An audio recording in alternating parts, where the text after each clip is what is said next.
바라기들 잘 준비를 하고 자기 전에 두다리 하면서 책을 읽을 때 바라기들을 같이 읽으면 좋을 것 같아서 오늘 읽고 있는 책은 행복한 이기주의자 이 책이랑 오늘은 이 책을 한번 바라기들이랑 같이 행복한 이기주의자 나의 가치는 내가 결정한다. 자신을 한계 짓는 부정적 꼬리표들. 예를 들어서 약간 난 게으른 완벽주의자야 라고 말하는 거 있잖아 스스로. 그런 것도 어쨌든 어떻게 보면은 행동이 생각 때문에 멈추고 자꾸 미루고 이런 것들을 총칭하는 게 게으른 완벽주의자니까 그것도 어떻게 보면 나는 어떻다라는 표현은 나를 스스로를 단정짓고 이렇게 생겨나서 계속 그게 버릇처럼 평생 지속이 된다는 말이야. 그럼 나도 좀 이제 나 스스로를 부정적인 말로 말하는 걸 좀 멈춰봐야겠네. 이제 입사하고 대표님이랑 대화를 많이 나누면 생각대로 이루어진다라는 말을 되게 많이 하시거든. 난 못해 라고 스스로 생각을 하면 그리고 스스로 그렇게 말을 뱉으면 난 진짜 못하는 사람이야. 나는 이렇게밖에 안 되는 사람이야. 나는 계속 반복한 사람 이렇게 부정적으로 계속 되는 것 같아. 예를 들어서 나도 최근에 좀 힘든 일이 있었는데 두 번째 유형의 꼬리표는 하기 싫은 일을 피하기 위해 스스로 붙인 편리한 꼬리표들이다. 나는 나이가 너무 많아요. 나는 별로 똑똑하지도 않고요.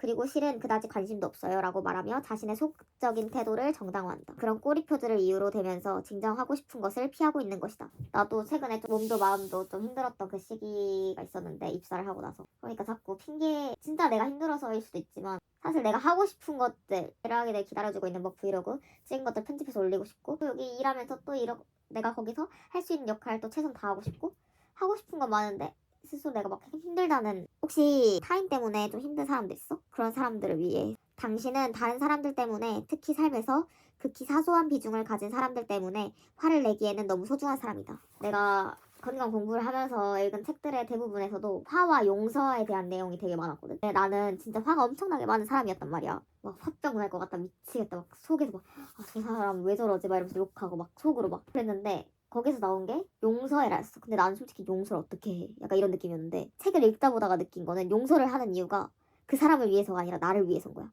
내가 내 속으로 저 사람 때문에 나 화가 난다 스트레스 받는다 빡친다 이렇게 할수록 내 간만 딱딱해지고 내 몸 내 건강만 망하는 지름길이야. 사실 내가 마음속으로 이렇게 화를 내봤자 그 사람은 그냥 자기 인생 잘 살고 있는데 내 마음속으로 저 사람 때문에 나 진짜 이렇게 힘들어 나 미치겠어 스트레스 받아 그 스트레스 내가 받는 거잖아. 내 간만 딱딱해지는 거라고. 그 사람은 룰루랄라 지 인생 살고 있는데 그래서 나를 위해 용서를 하는 거지. 그 사람을 위해서가 아니라 봐봐 우린 너무 소중해서 그딴 사람들 때문에 화를 내기엔 너무 소중하다는 거야. 화를 낼 필요가 없다는 거지. 화를 내봤자 그 부정적인 꼬리표의 악순환에 대해 나오거든. 어떤 젊은 사람이 스스로를 내성적이라고 생각하면 모임에 나가서 정말 내성적인 사람인 것처럼 행동할 것이다. 근데 그렇게 행동을 계속 반복을 하면 그 자아상을 계속 굳히게 된다는 거야. 첫 번째, 나는 내성적이야 라고 생각을 해. 두 번째, 저 매력적인 사람들을 봐봐.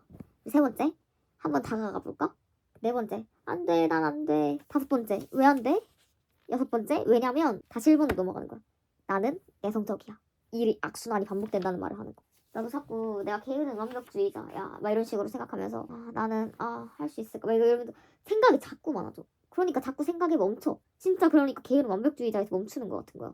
계속 회피하고 회피할수록 문제는 더 커져. 왜냐면 내가 싫거든 이 회피하는 내 스스로가. 여기서 나오는 게 만약 그가 현재의 순간과 마음 먹은 대로 할 수 있다는 자신의 능력을 믿는다면 그의 꼬리표는 나는 내성적이다 해서 지금까지는 내성적이었다로 바뀔 거야. 그러네. 그러니까 나를 믿는 거지. 오늘의 나를 믿는 거야. 오늘 나는 뭐든 할 수 있어. 나의 능력을 믿어. 그러면은 그냥 시도하는 거야. 뭐 실패하더라도. 릴라가 지금 딱 그 마인드로 살고 있거든. 내가 야유회 가서도 대표님이랑 팀장님이랑 동료분들께 그 말 했어. 나는 미친 고일라고 나 오늘만 산다. 그래서 나 오늘 최선을 다할 거다. 내가 하고 싶은 거 하면서. 그러니까 마음이 진짜 편안해지고 정신이 또렷해지고 과거를 잊고 나아가기 위한 전략. 되도록 현재 시제의 꼬리표를 사용하지 말 것. 대신 지금까지는 그랬지 또는 예전에는 나 자신을 그렇게 생각했지 등 과거 시제를 사용하라.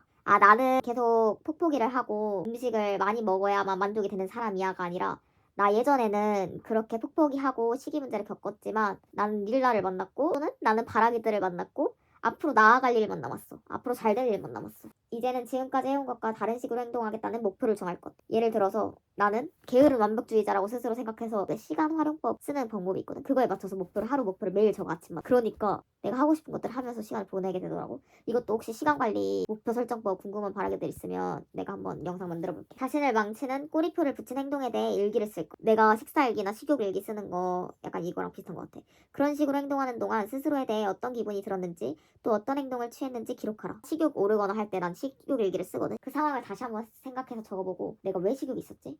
잠이 부족했나? 아니면 스트레스를 받았나? 내가 불안한가? 막 이런 식으로 식욕 원인을 찾아. 그리고 그 식욕의 원인을 제거하기 위해 내가 할 수 있는 행동을 또 적어. 그리고 식욕이 올라서 만약 가식이나 폭포기를 했을 때 그 이후에 내 감정이 어땠지? 기뻤나? 재밌었나? 즐거웠나? 전혀 안 즐거웠거든. 그 감정들을 마주하니까 바라기를 쓰는 힘이 진짜 대박이야. 귀찮아도 종이랑 펜 들고 써봐. 쓰면서 내가 직접 마주하잖아. 잘 되려면 남는 거야, 우리는. 할 수 있는 거. 나를 망치게 하는 꼬리표를 사용해왔던 정확한 시간과 날짜, 상황을 기록해라. 그래, 진짜 구체적으로. 그 꼬리표를 하루에 한 가지 없애도록 노력할걸. 예를 들어서 나는 식욕의 원인이 스트레스야. 그럼 스트레스를 해소할 수 있는 수단을 하나씩 찾아가면서 내 원인, 그 식욕의 원인을 하나씩 제거하잖아. 그럼 제거하면 식욕이 없어져. 그러면 이게 쉬워지겠지. 왜냐면 다이어트를 맨날 망치는 주범이 뭐야? 식욕이잖아. 솔직히 맞잖아. 많이 먹어서 찌는 거잖아, 우리 다이어트. 요요 오는 이유가 뭐야?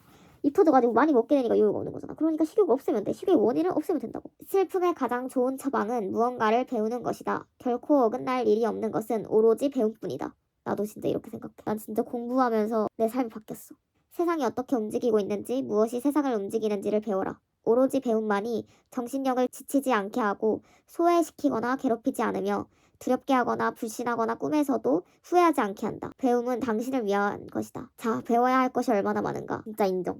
진짜 배울 게 끝도 없어, 바라기들. 예를 들어서 나는 식욕에 대해서 공부하면 공부할수록 너무 재밌다. 그리고 식욕뿐만 아니야. 건강으로 넘어가. 그 건강에도 또 심리적인 영향, 정신적인 영향, 그리고 몸, 바디적인 영향. 그리고 내가 이제 지금 트레이너로 활동하고 있잖아. 그럼 내가 어떤 트레이닝을 하고 싶지? 또 계속 공부하는 거야. 나 공부부터 해서 그럼 트레이닝의 종류가 뭐가 있지? 부터 시작해서 그러면 무릎이 불편한 사람들한테는 어떤 운동을 적용시켜줘야 도움이 될까? 계속 공부해. 공부할 게 끊임없다? 근데 공부하면 공부할수록 너무 재밌어. 내가 나아갈 수 있잖아. 그러니까 이게 인간이라 불완전한다는 게 진짜 축복인 것 같아. 진짜 감사한 일인 것 같아. 불완전하니까 실수를 할 수도 있고 당연히. 그러니까 나아갈 수 있는 거지. 내가 최근에 읽었던 글 중에 아직 난 인생에서 그렇게 크게 실수를 해본 적이 없다는 거는 그만큼 많이 시도해보지 않았다는 글을 봤거든. 그러니까 실패가 두려워서 실수할 게 두려워서 정작 생각만 하고 시도도 안 했던 거야, 나는. 과거에 나는. 그게 어떻게 보면 게으른 완벽주의자겠지. 근데 나는 그걸 깨려고 내 새로운 꿈을 향해서 입사라는 도전도 하고 건강과 행복을 전하고 싶다는 생각도 하게 되고 그리고 바라기들이랑 계속 소통하고 있고 또 온라인 코칭도 열어서 하고 있고 PT 수업도 뭔가 마음의 회복이 필요한 사람들을 만나서 수업 때마다 그분들이 웃으면서 쌤 수업 너무 즐겁다 재밌다라고 말해주는 게 너무 행복한 거야. 그러려면 난 또 수업을 계속 구상을 해야겠지. 그분들의 고민과 결핍을 또 공부를 하면서 공부하고 끝도 없는 것 같아. 배움에는 이 세상 유일함의 순수함이 있다. 일생에 걸쳐 천문학을 3생에 걸쳐 자연사를 6생에 걸쳐 문학을 배울 수도 있다. 이렇게 100만 생을 바쳐 생물학, 의학, 이론, 비평학, 지리, 역사, 경제학을 배운 뒤 적합한 목재로 마차의 바퀴를 제작할 수도 있고 50년을 더 쏟아 펜싱에서 상대방을 제압하는 법을 배울 수도 있다. 그런 뒤 다시 한번 수학 공부를 시작했다가 농사 짓는 법을 배울 시기를 맞이해도 좋지 않겠는가. 최고다 최고. 맞아. 나의 성장을 방해하는 꼬리표들은 몰아내야 할 악기 같은 것이다. 그러나 어떤 식으로라도 그런 꼬리표를 달아야겠거든. 이런 꼬리표는 어떤가? 나는 꼬리표를 떼는 사람이다. 정말이지 마음에 쏙 드는 꼬리표 아닌가? 그래, 나는 게으른 완벽주의자였지만 그걸 탈피하려고 노력하는 사람이야. 나는 몸이 많이 망가졌던 사람이었지만 과거형 삶을 회복하고 건강하고 행복한 사람이 되어서 건강한 행복을 전하는 사람이 될 거야. 나 바라기들한테 선언했다. 바라기들도 댓글로 알려줘. 선언해줘. 어떤 사람으로 앞으로 살아갈 건지. 우리 앞으로 같이 나아가는 거야. 와, 이거 그 다음 장 미쳤다. 대박.